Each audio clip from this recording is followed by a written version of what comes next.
Buenos días, mis hermanos, nuevamente. Feliz sábado para todos ustedes. Aún la Iglesia del Aire, queremos también que todos se sientan como lo que son, parte de la Iglesia del Evangelio Eterno, de creyentes adventistas del séptimo día. Como siempre, esos himnos de alabanza que escuchamos por acá, es como una voz que nos debe llevar hasta el mismo trono de la gracia. Si ha habido una época, mis amados, en que la iglesia cristiana, el pueblo de Dios, debiera estar seguro de que Cristo está a las puertas, es la iglesia de estos últimos días.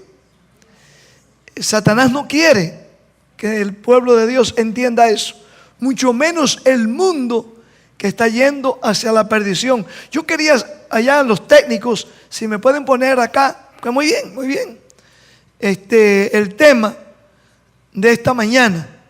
Voy a explicar un poquito por qué he decidido traer esta temática, el regreso de Jezabel.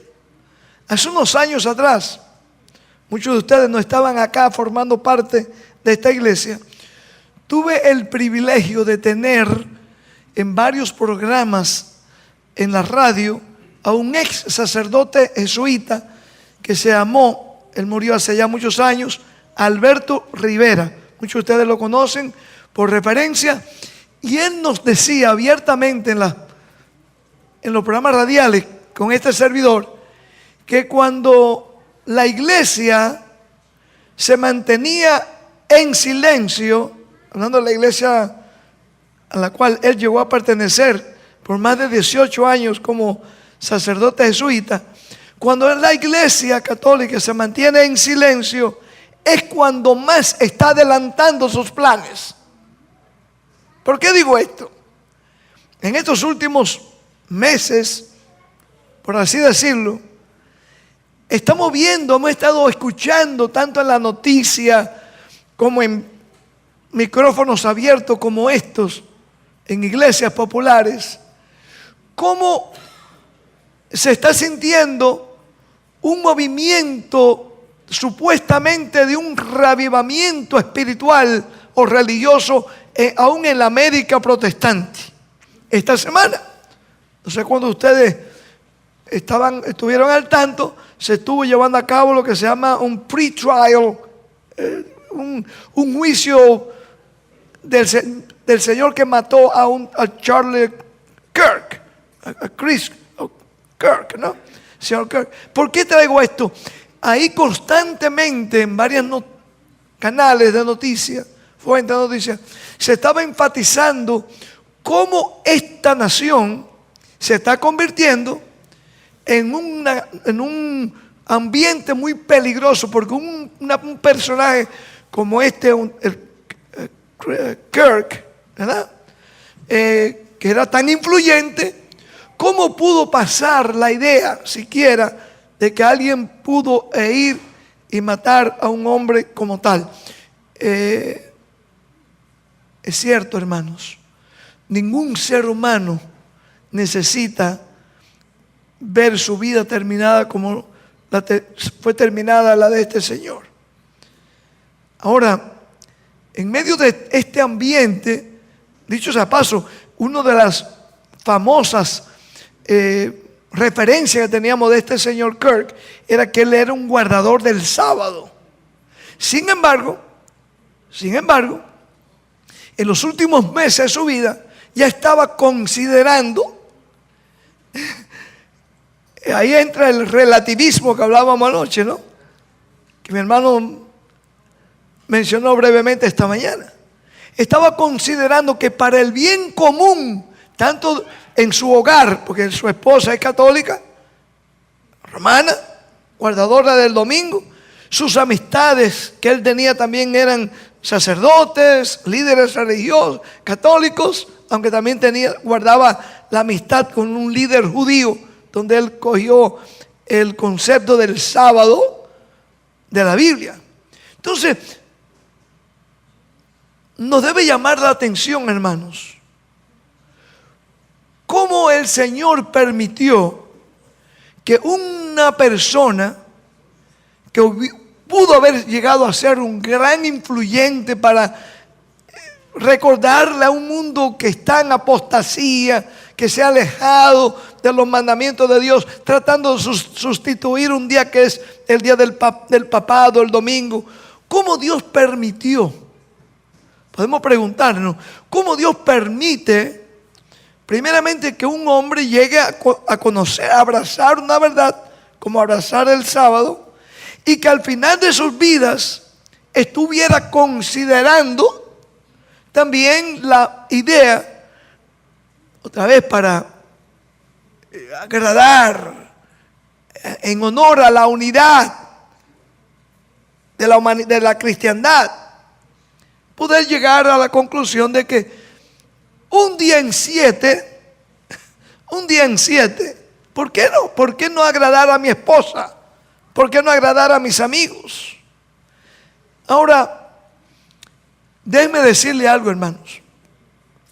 Cuando hay silencio a veces, es cuando más se están adelantando los programas que a través de sus agentes el enemigo está queriendo implementar aquí en la tierra. Ustedes saben también, igual que yo, cómo el mundo se ha sentido consternado con esta gran catástrofe allá en Venezuela. Déjenme decirle, más de una ocasión hemos escuchado cómo Dios está tratando de castigar, en este caso a Venezuela. Y hay un sinnúmero de razones que la gente da. Traigo esto, hermanos, porque tenemos que estar conscientes que quien está detrás de todo esto, de acuerdo a la palabra, es el mismo enemigo de las almas. Y muy pronto el enemigo va a hacer creer a la gente buena, pero engañada, de que es culpable de ciertos sectores de la sociedad el que estén viniendo estos desastres, estos grandes crímenes, como ocurrió contra el señor Kirk. Es culpable de unos grupos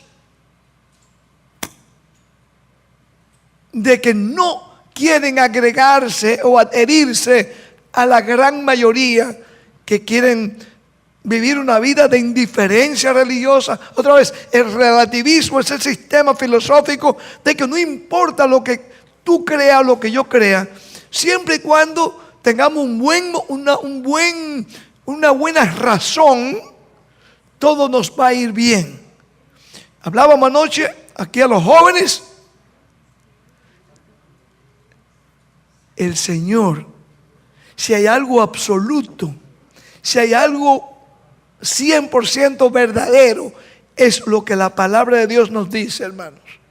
Y hay una razón por la cual el Señor mismo se encargó de presentarle al liderazgo de los cristianos que estaban en una ciudad de allá en Asia Menor que se llamaba en aquel entonces Tiatira, que de hecho el nombre mismo, el significado del nombre Tiatira significaba un sacrificio de contrición, un sacrificio.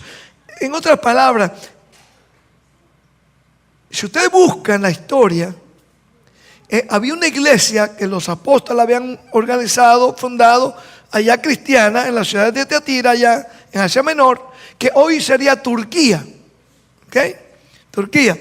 En esa iglesia estaba ocurriendo algo muy similar de lo que ocurrió en la Edad Media.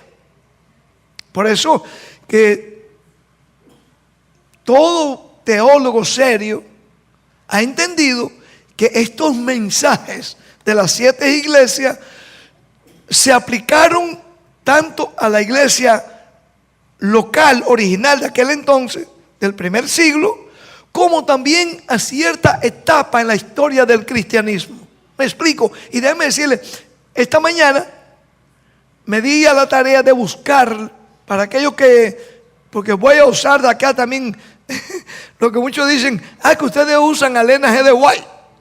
Anoche hablábamos de eso un poquito, ¿no? Déjenme decirles, Google no lo estableció la señora Elena G. de White. Y yo me encargué de hacer un Google, le pregunté a Google, y también allí se presenta la hermosa verdad de que tanto en la iglesia local del primer siglo que estaba en la ciudad de Tiatira, como en la iglesia de la Edad Media, las características fueron tan similares que se pueden aplicar a ambas cosas. Ustedes hagan la investigación después, ¿okay? Me llama la atención.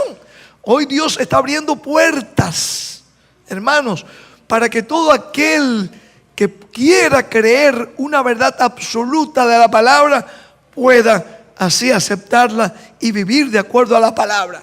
Hermanos, no es noticia tampoco de que nosotros vamos a seguir viendo más crímenes, más violencia, más calamidades, como la que otra vez estamos viendo recientemente por allá por Venezuela, un país que ha sido devastado.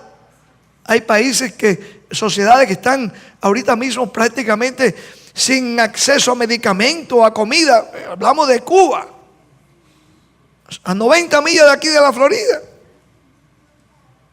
Todas estas cosas, hermanos, nos indican que Cristo está a las puertas, porque esas son las señales que Cristo ya había dicho que íbamos a estar viendo cuando estuviese esa última generación experimentando todas estas cosas. Así que yo quiero ir enseguida. Hay 7 puntos que yo quiero traer brevemente, y Dios mediante en estos minutos que me quedan acá, quiero presentarlo en cuanto a referencia a la iglesia, al mensaje de la iglesia que Cristo mismo trajo a la iglesia de Tiatira. Así que me voy a enfatizar a la parte profética en vez de la parte histórica allá de la iglesia literal que hubo allá en Tiatira. Así que me voy a enfocar entonces en el período de la cristiandad que describía, otra vez vuelvo a repetir, las mismas características que hubieron en la ciudad literal de Tiatira en el primer siglo. Dice aquí el versículo 18, capítulo 2, y escribe, dicho sea paso, si usted quiere ubicarlo, y me llamó la atención, el mismo Google te dice que este período profético se extiende desde el 538 de la era cristiana hasta el 1517. Increíble, lo mismo que se presenta aquí en el conflicto de los siglos. Me llamó mucho la atención eso.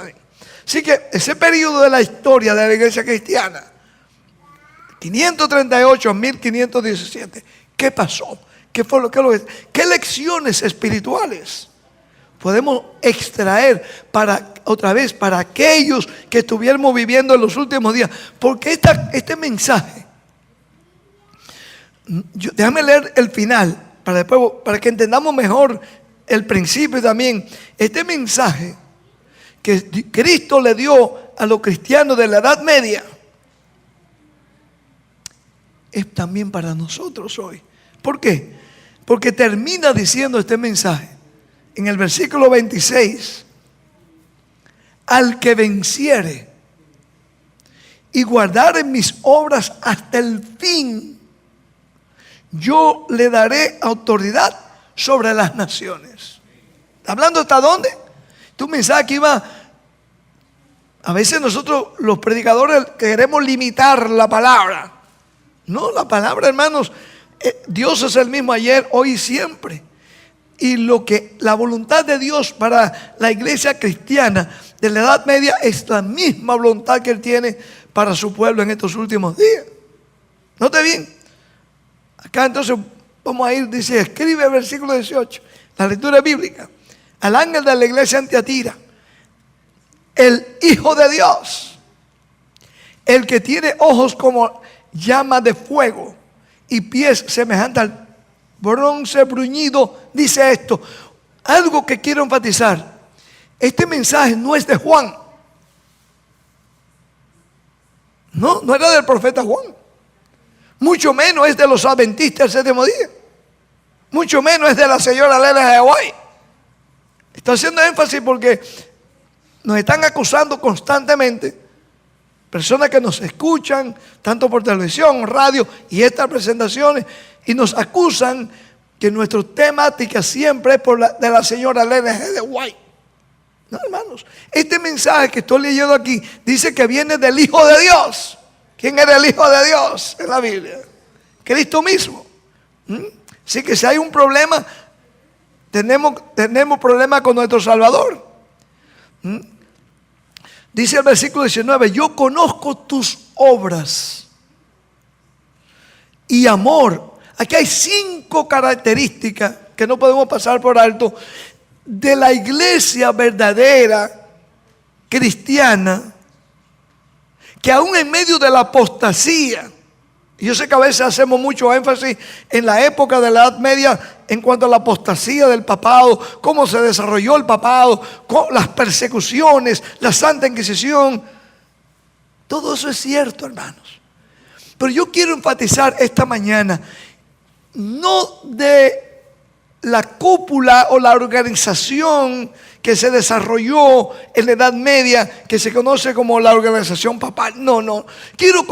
Quiero limitarme hoy a la iglesia, ese remanente puro, que aún en medio de persecución, en medio de la hoguera, en medio de descuartizando a la gente por más de 1000 años, más de 50 millones de personas que murieron, hubo la iglesia verdadera de Cristo. También se manifestó durante esa época. Y yo quiero invitarte esta mañana para que reflejemos. ¿Por qué? Porque como vamos a ver, la historia se va a repetir. Se va a repetir muy pronto, hermanos. Querramos nosotros o no. No nos dejemos llevar de la corriente. Ese relativismo de que no importa lo que quiero ir con la corriente del mundo, porque el mundo, los pastores, las iglesias populares me dicen que no, que eso es fanatismo. Tú adherirte aún así de Jehová. Es un fanatismo tú creer que Cristo está a la puerta. De hecho, dice el apóstol Pedro, que anoche lo hablaban acá, el joven Ledier, en su ejercicio bíblico, parte era de que iban a haber burladores en estos últimos días, diciendo, ¿dónde está la venida de Cristo? ¿Dónde está? Bueno, hermanos, mientras los burladores siguen con sus burlas, Cristo está diciendo a cada paso, yo estoy a la puerta y llamo. Si alguno oye la voz y abriere la puerta, entraré a él, cenaré con él y él conmigo. Eso es lo que debemos enfatizar, hermanos. Así que hay 5 características aquí que Cristo, en medio de una época de apostasía, de rebeldía, le trajo a aquellos valdenses, albigenses. Me llamó la atención otra vez. Esta mañana lo estuve leyendo, no en el conflicto de los siglos. Lo leí a través de Google, dice que los albigenses, valdenses, los que seguían a Wycliffe, en este tiempo, hermanos, se aplicaba a ellos estas palabras, aquellos que le llamaban, ¿saben cómo le llamaban en ese tiempo? Desde el 538, Adalberto, y ustedes que me escuchan, hasta el 1517, le llamaban a la verdadera iglesia de Cristo, le llamaban herejes, fanáticos, personas que no eran dignas de estar vivas. Yo sé que el enemigo no quiere que hablemos de esto, pero hermanos, tenemos que estar conscientes. Dice Eclesiastés 3:15, que es lo que será, lo mismo que ya fue. Y aquí dice, hermano, Cristo resalta, si usted y yo pudiéramos vivir, usted le pregunta a las iglesias populares hoy, que quién era la iglesia cristiana de este tiempo, ellos lo van a decir, y lo dicen por ahí abiertamente en las redes sociales, la iglesia católica romana. No, hermanos, la iglesia de Cristo, note bien cómo la describe Jesús aquí, era una iglesia que tenía 5 cosas. Vuelvo a repetir, tenían obras. ¿Qué cosa, qué tipo de obras sería que tenían? Vamos a ver. Tenían esa palabra que sigue ahí, amor, dice. Es ágape, un amor que era desinteresado. Ellos podían decirle, la iglesia cristiana de ese tiempo, mis amados, aunque venía el verdugo, aunque venían los sacerdotes o obispos con el crucifijo y venían a descuartizarlo, ellos podían decir, Padre, perdónalo porque no saben lo que hacen. Cantaban himnos. Esa es la iglesia, hermano, que Cristo estaba preparando en la Edad Media. Y esa es la iglesia que tú y yo, por la gracia de Cristo, tenemos que buscar. Tratar de ser parte de esa iglesia. Porque muy pronto el mundo entero se va a volcar contra esa verdadera. ¿Sabe cómo le llaman? ¿Sabe cómo nos llaman? Una secta aborrecida. Hermanos, hay un odio satánico. No lo invito a ustedes que lo hagan, pero parte de mi ministerio he querido alcanzar a mis amigos católicos y estoy entrando en las páginas de ellos.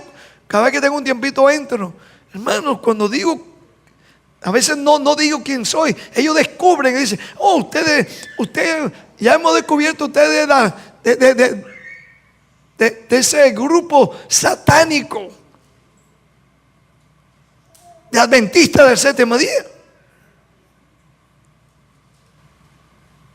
Pero aquí hay algo que Cristo le llama, que así pasaba. Allá Mauricio y ustedes que me escuchan, era el grupo que tenía amor.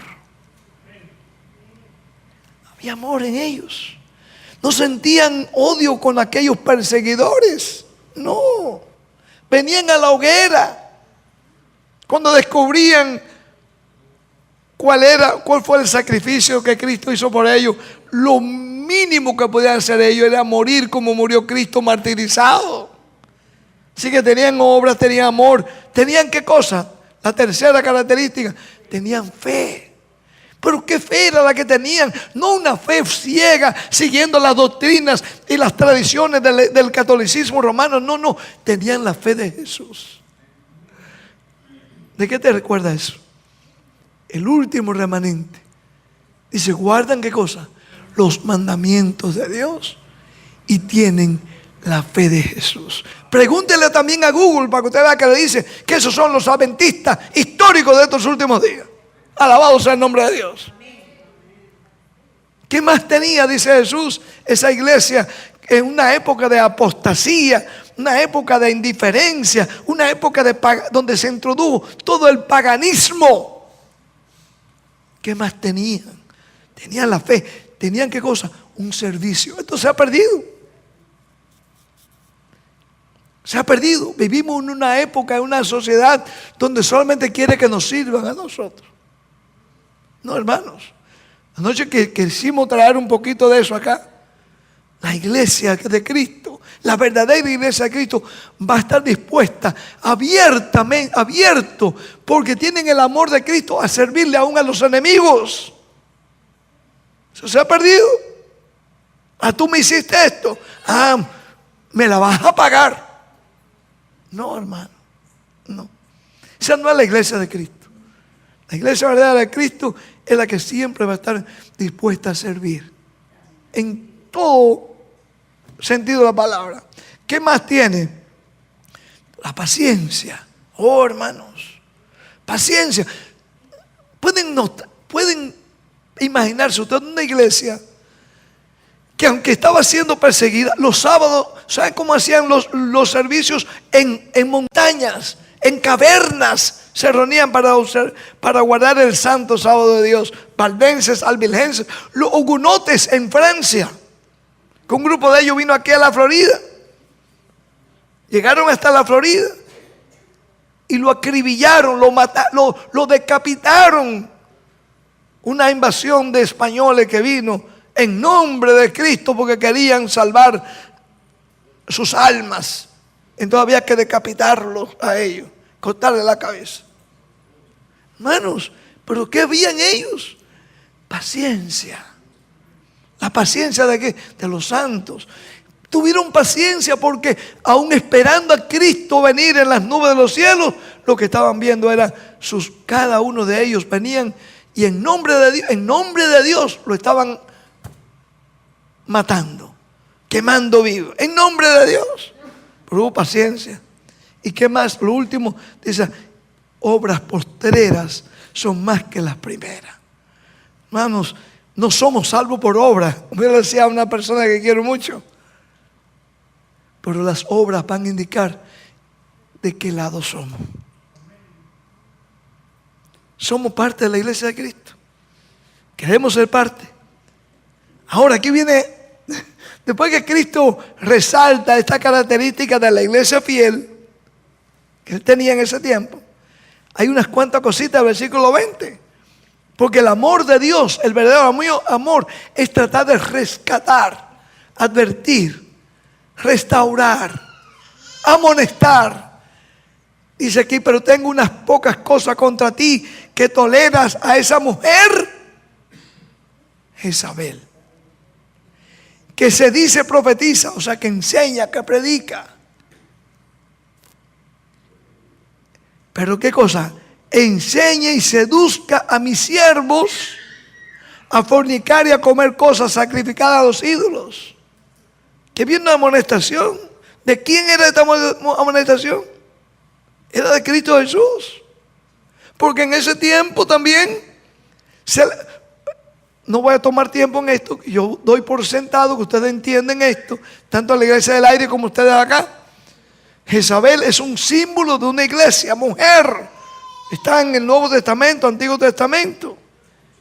Y así como hubo una Jezabel, podemos entender mejor en el Antiguo Testamento, anoche hablábamos un poquito de ella, que unió el poder político con el religioso, se casó, hubo un casamiento, Jezabel, pagana, muy religiosa, introdujo servicios paganos dentro del pueblo de Israel antiguo. Y Dios levantó un Elías. ¿Para qué? Para reprender a un pueblo que estaba como hipnotizado, siguiendo las doctrinas de Jezabel. Yo pregunto, en el 538, una pregunta retórica, hasta el gran movimiento de reforma, hasta el día de hoy, ¿acaso no vemos, no podemos leer en la historia una muy iglesia, una muy sofisticada como era Jezabel, muy astuta como era Jezabel, que se unió con los reyes de la tierra,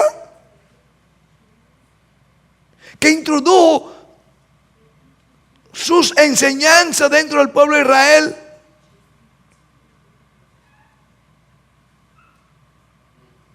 Una mujer, una iglesia que hasta el día de hoy, así como el pueblo de Israel vivió, como que quedó hipnotizado delante de ella. Isaías, Elías pensó que él era el que había quedado solo. Hoy día, hermanos, el verdadero pueblo de Dios,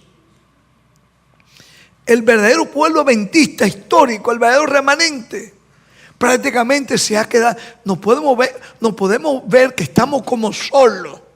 Pero ojo, así como Elías no sabía que habían 7,000 que todavía no habían doblado su rodilla al Dios de Jezabel, así también en estos últimos días Dios ha reservado un remanente, y parte de ese remanente puede ser tú y puedo ser yo, por la gloria de Él. Entonces, ¿qué más?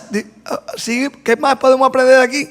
Pero sí, esa mujer, esa Jezabel, que enseña, dice aquí, seduce a sus siervos a fornicar. Fornicar quiere decir unir. Una iglesia que se une con los gobiernos de la tierra. Y a comer cosas sacrificadas a los ídolos. ¿Saben qué tiempo? Ya en ese tiempo se había establecido con todo cariño, lo digo con mucho cuidado, no quiero que nadie se ofenda.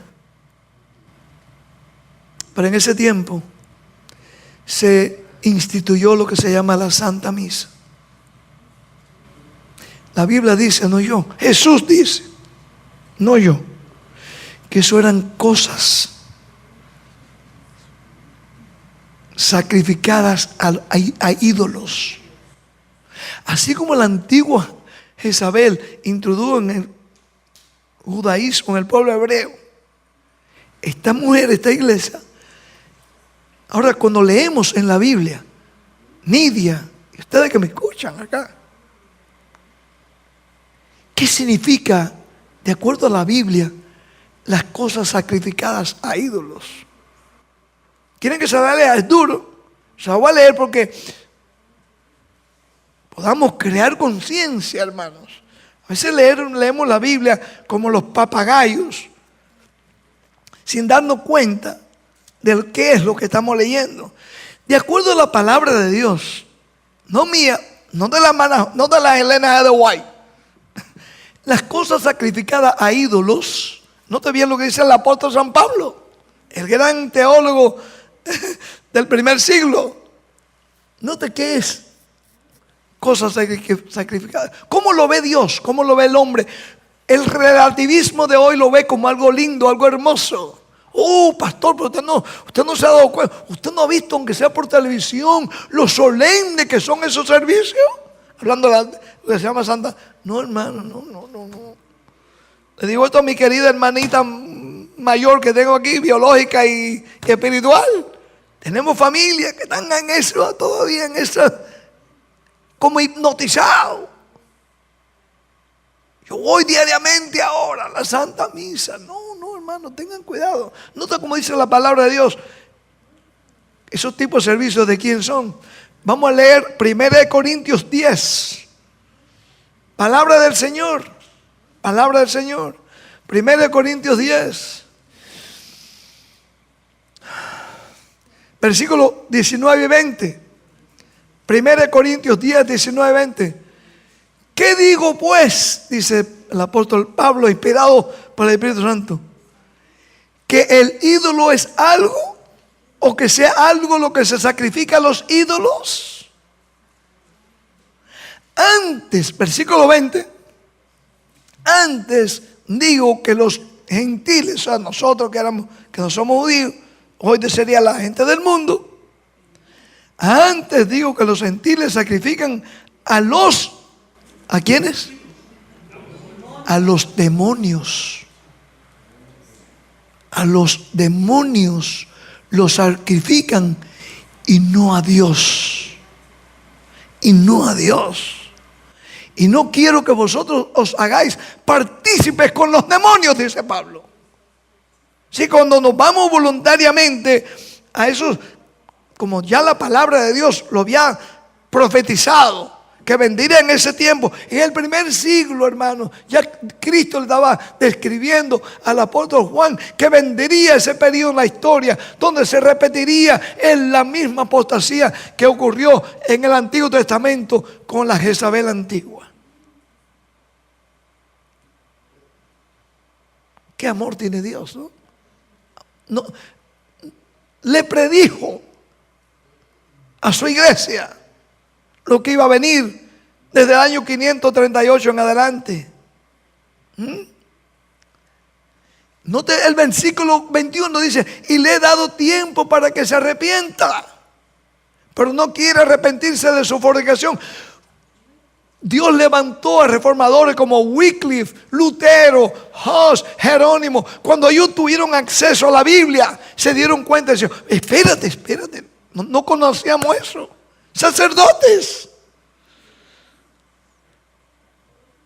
Cuando tuvieron acceso a la palabra de Dios, se dieron cuenta y quisieron introducir al pueblo las verdades absolutas de la palabra de Dios. Y ahí vino, ¿qué cosa? Ahí vino la persecución. Ahí vino el espíritu con el cual estaban siendo guiados. Espíritu que no era de Cristo. No se arrepintieron. Dice aquí, versículo 22, yo la arrojo en cama y en gran tribulación, y a lo que ellas adulteran, si no se arrepienten de las obras de ellas. Permitió Dios a esa mujer, a Isabel, a esa iglesia, tirarla como en cama. Una herida de muerte, 1798. Pero ¿qué decía la profecía? No se iban a arrepentir. ¿Se ha cumplido la palabra? ¿Se cumple la profecía, sí o no? ¿Qué más?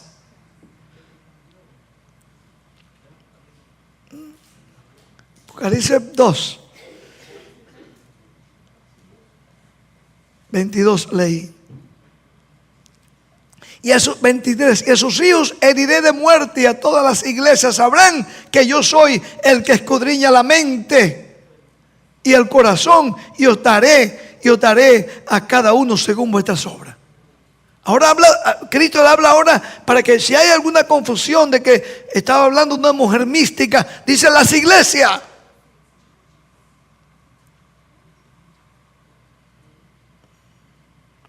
(23) Y a sus hijos, ya estaba describiendo que esa mujer iba a tener, ¿qué cosa? Hijas, hijos. Allá en Apocalipsis 17, un estudio lo vamos a dejar para otra ocasión, se presenta otra vez esa mujer que no solamente es una madre ramera, pero tiene hijas rameras también. Pero volviendo otra vez, mis amados, a hacer énfasis a los fieles, a los que en sí eran parte de la iglesia de Cristo, la niña de su ojo. No me digan que una institución perseguidora, una institución que representaba a Isabel, una institución que ha introducido tanta apostasía, puede ser la niña de los ojos de Jehová. No, mis amados. Que hay candidatos ahí, y aquí viene el gran trabajo, la gran labor que tenemos que realizar, traerle el mensaje de los 3 ángeles a los hijos que Dios tiene dentro de esa institución de Jezabel. Salid de ella, pueblo mío. Cada vez que le presento esos versículos a los grupos de sacerdotes y monjas, se ponen a temblar, dicen, ¿por qué usted tiene que traer siempre esa frase? Hermanos, porque Cristo quiere que usted escuche la voz y salga de la gran Isabel. ¿No es eso que está presentando aquí?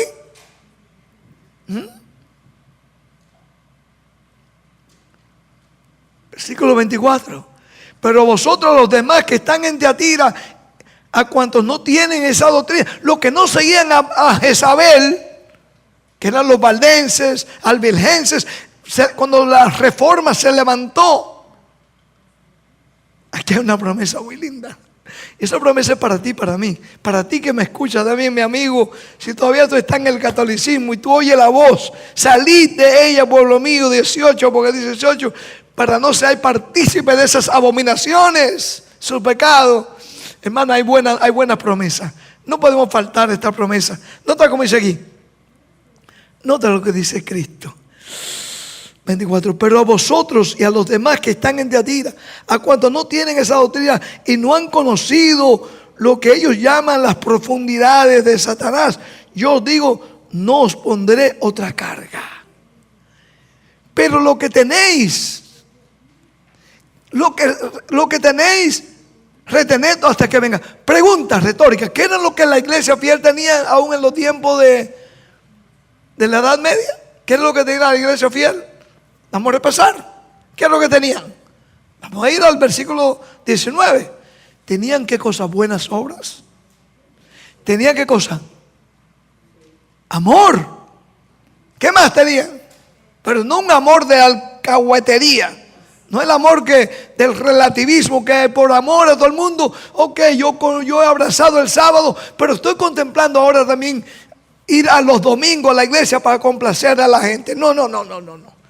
Cristo Cristo no actuó así. Ni Elías trabajó así. Elías, hermanos, aunque se sintió solo, prefirió estar solo pero del lado de Jehová, en vez de unirse con la mayoría. Y el pueblo último de Dios tiene que estar representado por, decíamos anoche, por ese tercer Elías. Elías hoy día no es un hombre, no es un individuo, es un movimiento, es un pueblo, un remanente, que como Elías se va a mantener fiel aún en medio de la gran apostasía de la Jezabel moderna. ¿Note cómo dice aquí? Retén lo que tiene. ¿Qué es lo que tenía otra vez? Tenían las buenas obras, tenían amor, tenían fe, tenían servicio, tenían paciencia. Y cada día sus obras iban mejorando. No para ser salvo por obra, sino porque lo mínimo que podemos hacer es hacer las obras que Cristo vino a hacer aquí en la tierra. Esa es la iglesia que Él viene a buscar. Y esa es la iglesia que tiene aquí la linda promesa. Retengan hasta que yo venga. Y el versículo 26 leíamos: al que venciere. ¿Qué cosas era que habían que vencer?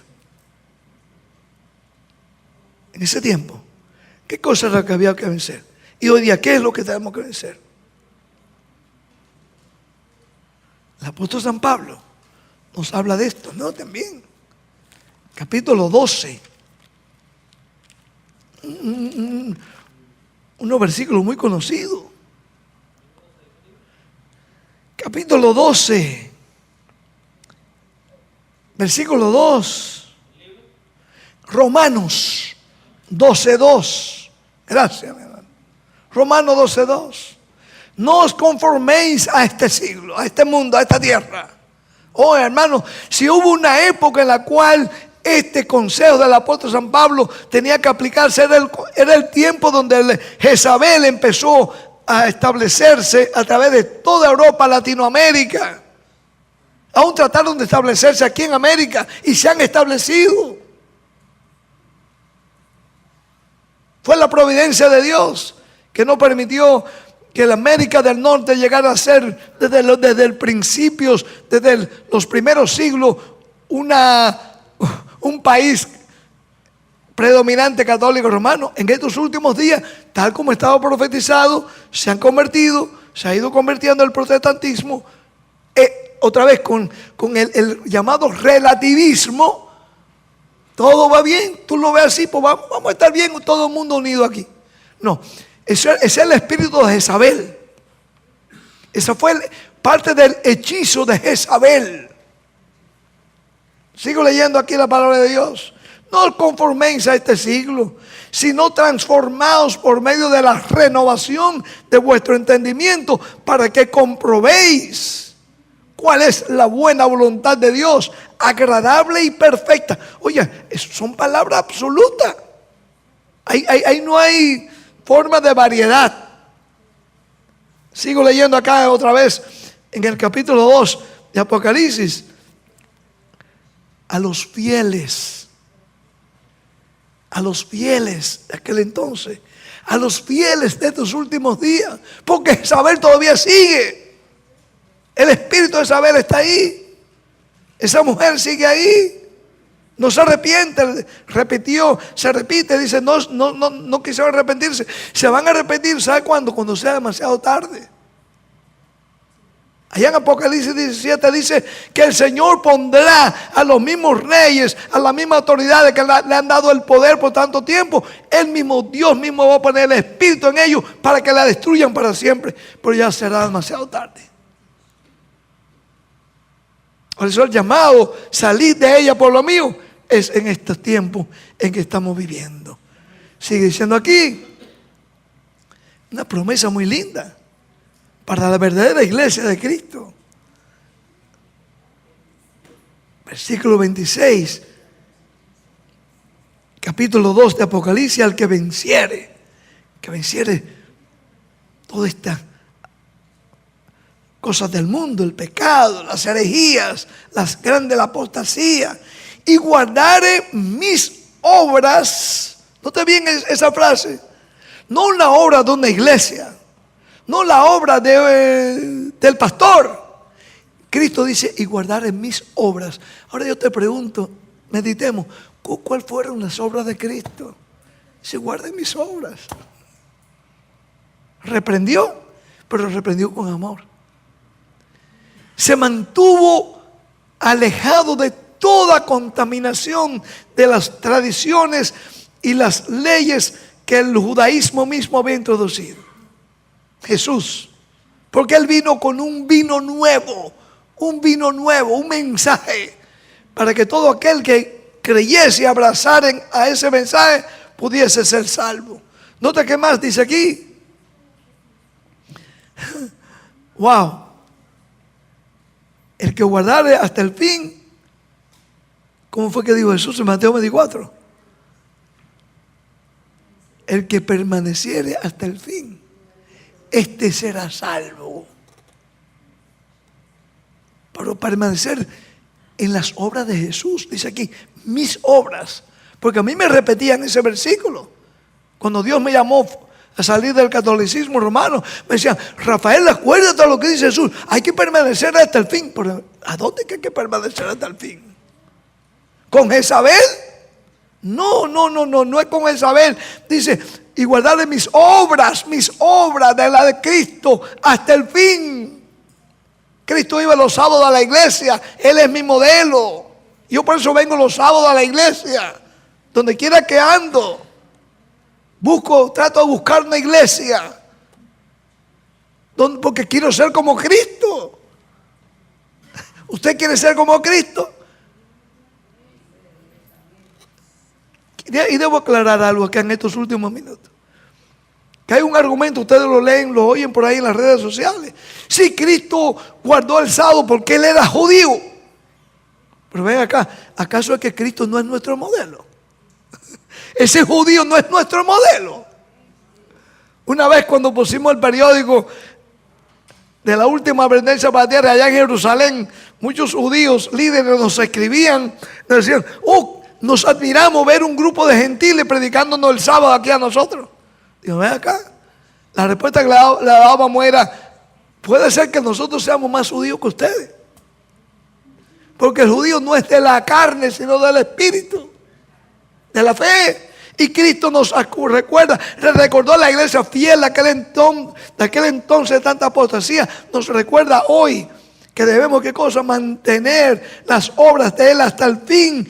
Y si hacemos eso, mis amados, la bendición es, yo le daré autoridad sobre las naciones.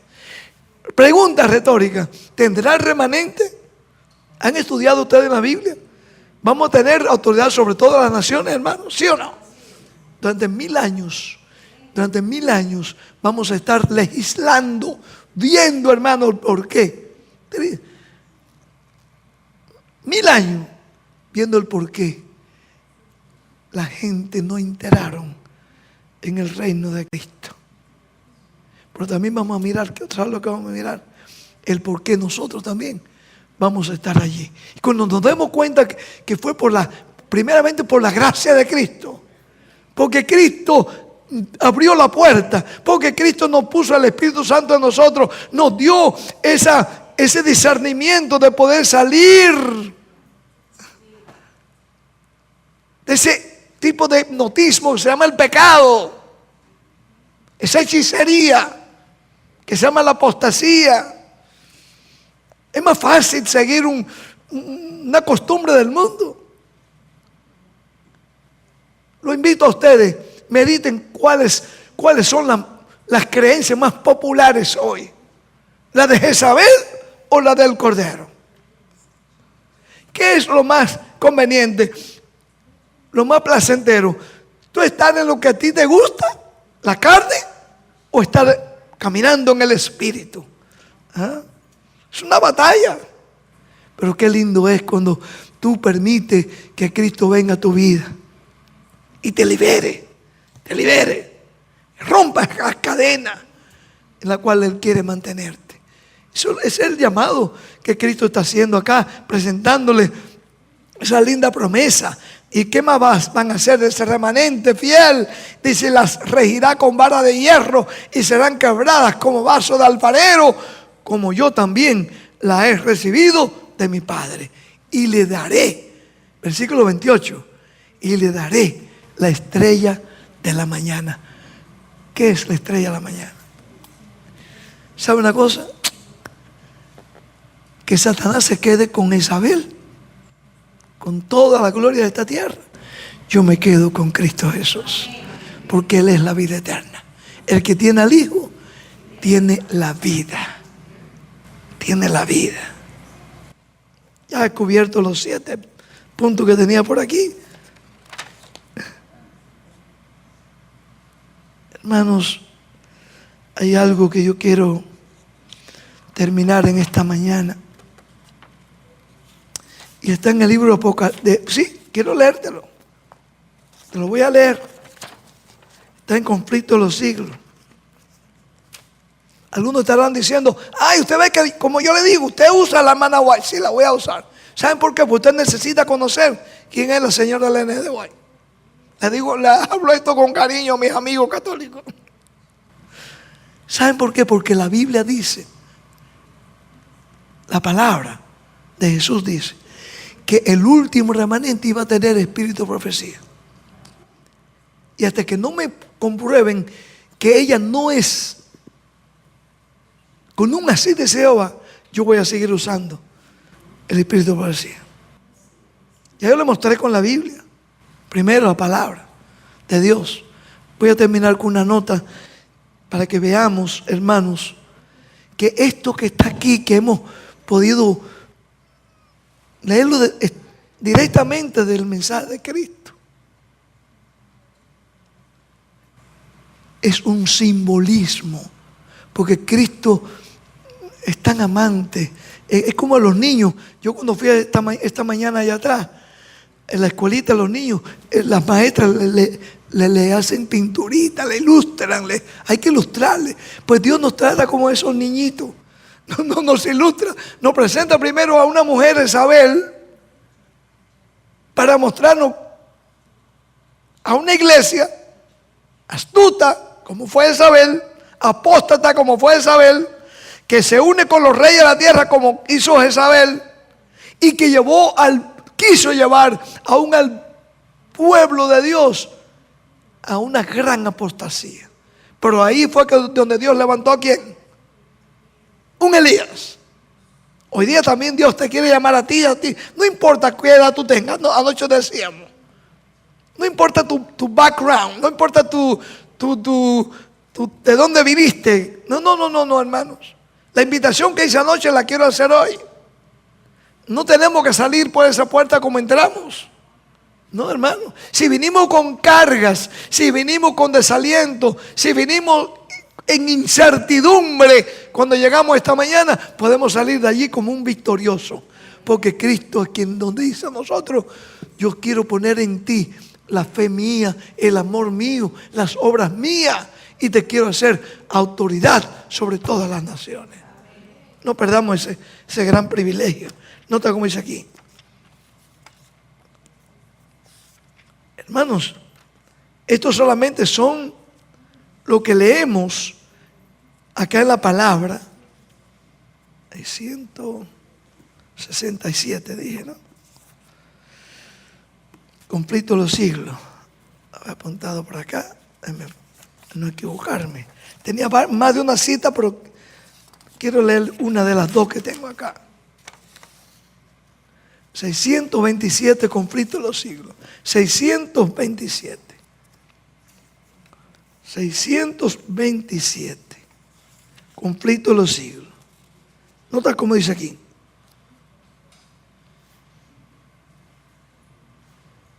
Y por esto Satanás odia los testimonios, porque Dios nos habla claramente. Aquí nos habla, en la Biblia nos hablaba en símbolo. Jezabel, ¿verdad?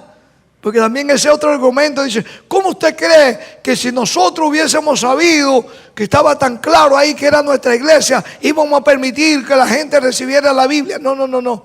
Fue que Dios fue quien puso la Biblia al pueblo a través de los grandes reformadores. Mientras Isabel quería mantener la Biblia encadenada en catedrales para que nadie la entienda, Dios abrió una puerta para que usted y yo pudiéramos tener hoy la Santa Biblia. Y eso no fue una obra perdónenme que le hable claro, no fue una obra de la Iglesia Católica Romana, no. Fue una obra de Cristo a través de los reformadores. No se dejen engañar. Nota como la nota aquí quiero terminar.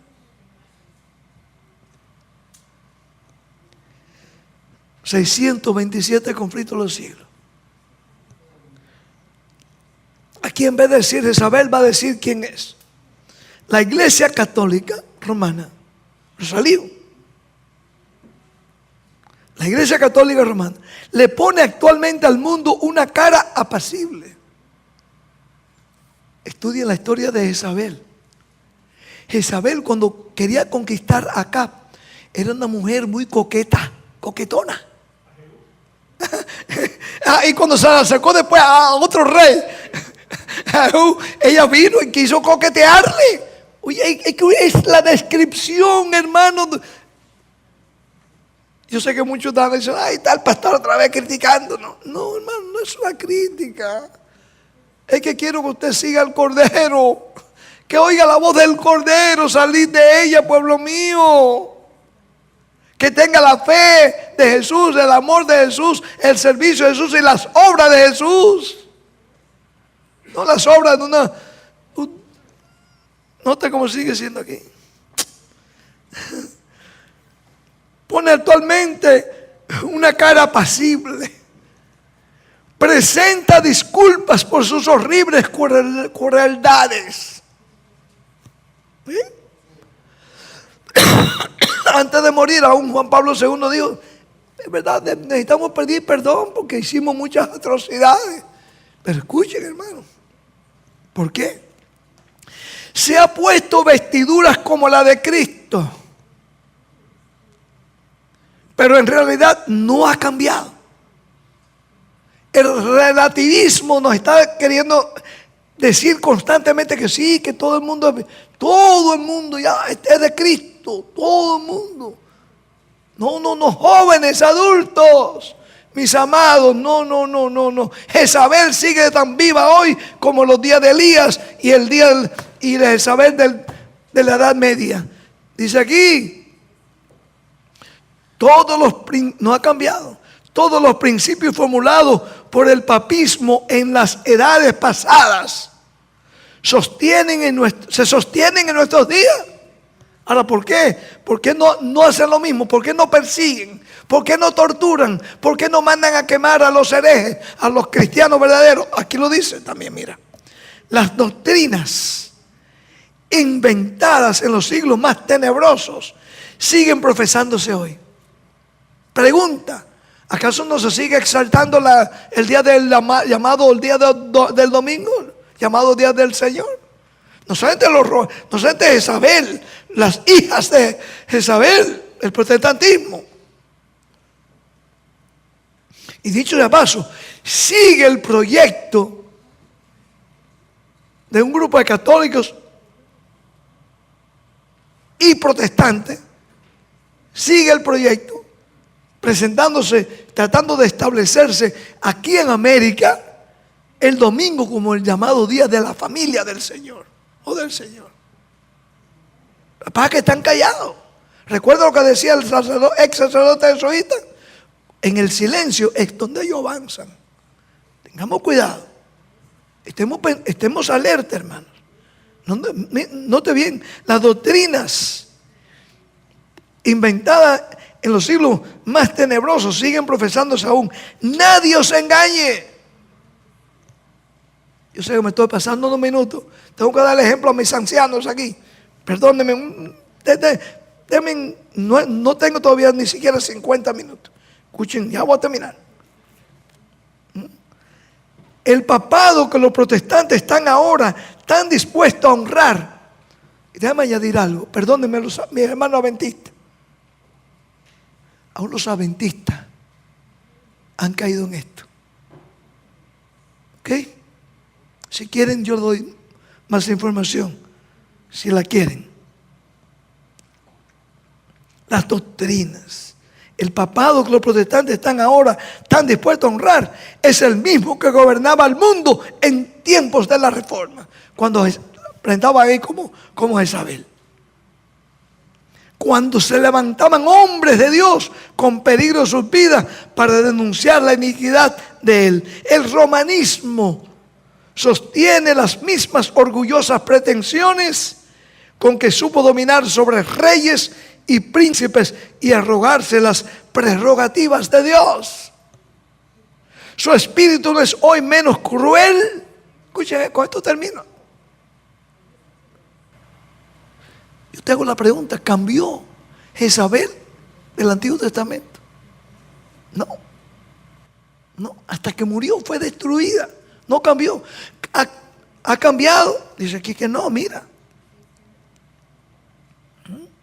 Su espíritu no es hoy menos cruel ni despótico que cuando destruía la libertad humana y mataba a los santos del Altísimo.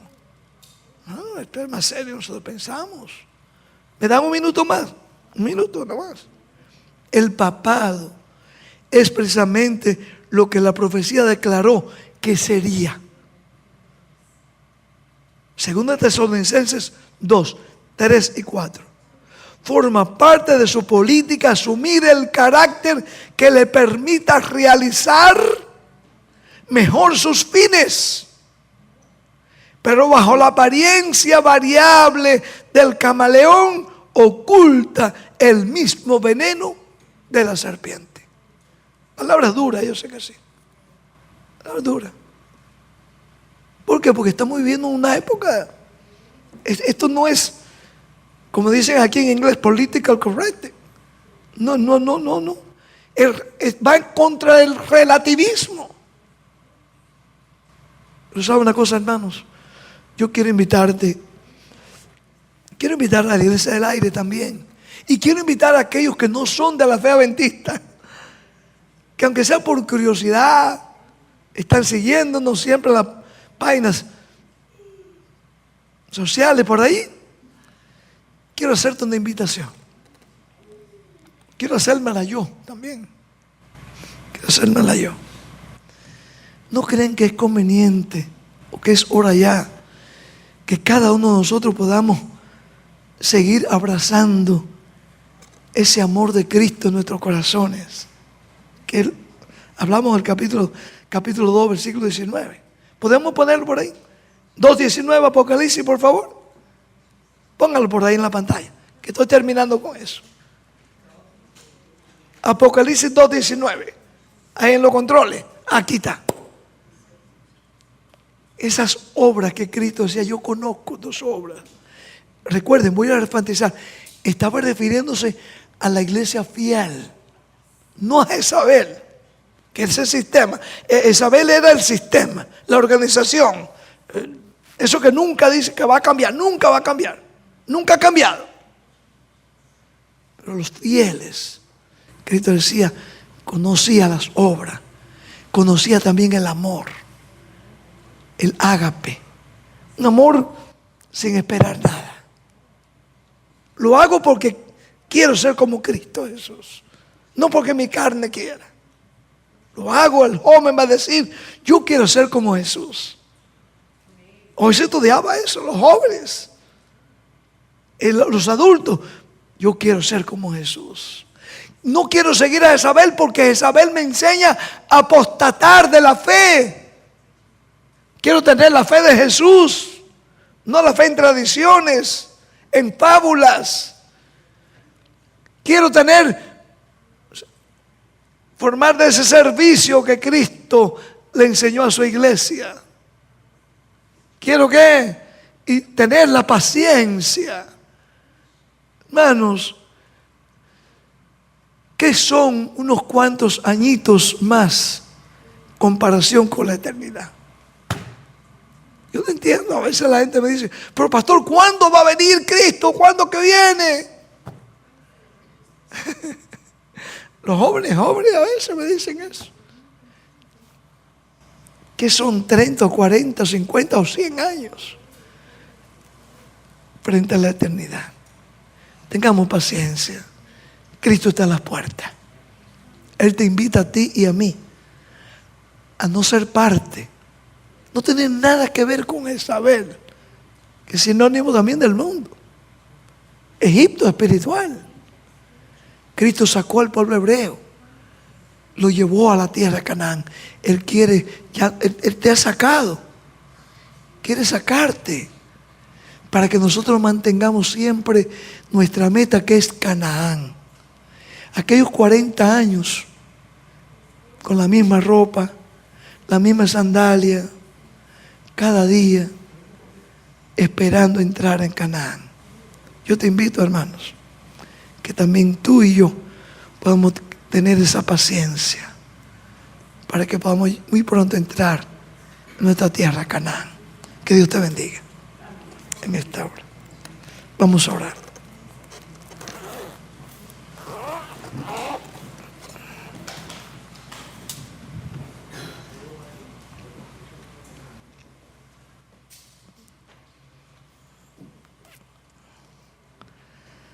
Amante Padre que moras en los cielos,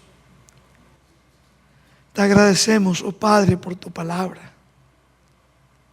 Pero sabemos también que sin la intervención de tu Santo Espíritu, esas palabras sagradas pueden quedar en un vacío aire, ambiente.